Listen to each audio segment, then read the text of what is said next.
everybody. We are back, HLK, with its Claim 1 vlog series. My name is Joanna Dees. I'm a partner in the CLS group. Here is my colleague. Hi, I'm Joe Lenthal, also partner in the Chemistry and Life Sciences or CLS team at HLK. And we're talking to you today because there's been a new announcement with regard to opposition hearings at the EPO. Yeah, so the EPO has a notice indicating some new rules which are going to come into force. So from the 4th of January 2021 until the 15th of September 2021, any oral proceedings held before the opposition division are now to be held by video conference. So this is compulsory now, unless there are serious reasons to do otherwise. So this is a change from what has been happening this year. So no more trips to Munich. I know, I'm actually gutted about this, but what does it mean in these serious reasons then? What is happening? Well, they haven't really given much detail, but from what we've seen, it seems to be that simply not being able to travel isn't quite good enough. It's whether someone can't actually physically use the technology in terms of reading the screen. So it seems though really this serious reason is going to be very much an exception, and so ultimately we can't rely on these serious reasons to get postponement of oral proceedings, as we've been doing quite a lot in the last few months because of the difficulties in travelling to Munich at the moment. Yeah, it looks like the EPO are just determined to get rid of this backlog of the build-up of scheduled and cancelled oral proceedings, doesn't it? What is happening with the Board of Appeal, though? I mean, does this affect them as well?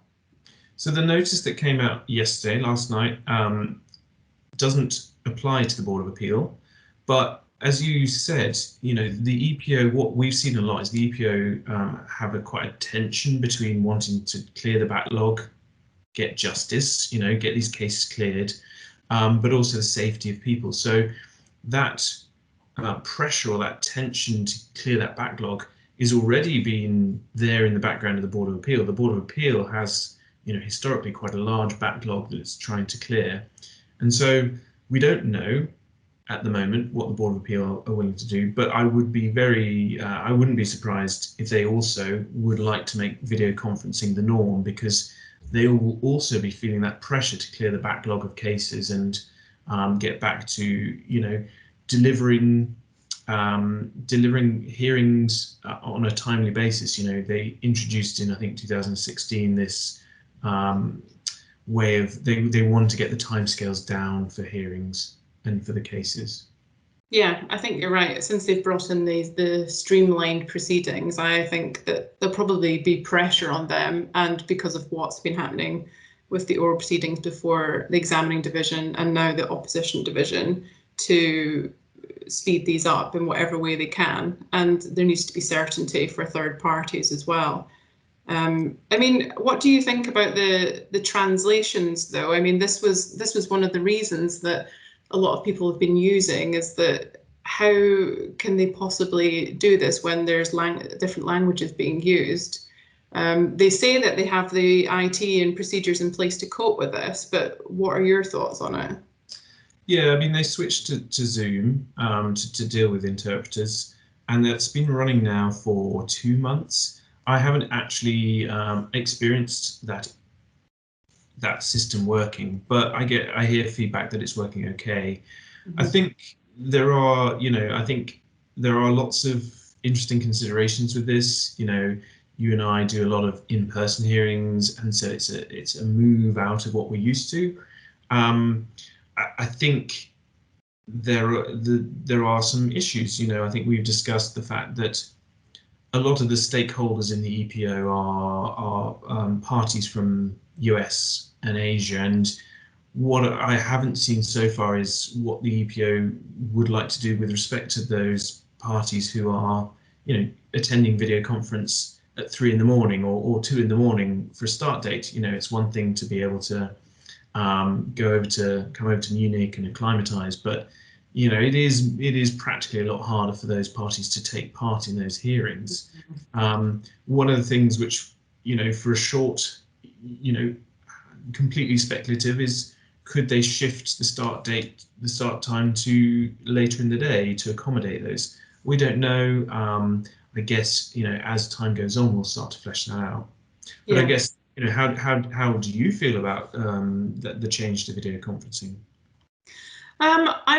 I'm pleased in the sense that the travel can be quite exhausting, and also it perhaps will reduce costs for clients in terms of not having to travel themselves or to, you know, pay for us to travel out there. But I definitely have a soft spot for Munich, having spent quite a lot of my life out there so far. So, and I'm still interested to see how the OR proceedings develop and how easy it is to interact over the screen rather than in person, whether you can convey the same points the same. But I think this is going to be the future, and it might be that this is just the way it's done from forevermore, and that the pilot, although it's planned to extend to September, actually becomes a permanent feature. I agree. I think this is the way of the future. I think you know, maybe over time there'll be exceptional circumstances where the parties get their day in court, but I think for many of the future VC hearings, it's going to be the way that they're run, and I'm generally pro it. As I said, I think there are a few wrinkles to be ironed out, but I think, you know, if we can all spend an extra few days, you know, not traveling, then that's great. And you know, we're certainly at HLK set up very well with our video conferencing facilities and suites to do those hearings. So I'm looking forward to it. It'll be a big change, but we like to embrace change, don't we? Yes, sometimes. Patent attorneys are not always the best with change, but but anyway, thank you for listening. If you have any questions or comments on what we've been talking about, we would love to hear from you. So please feel free to get in touch, and we will be back soon with another update for you. Bye.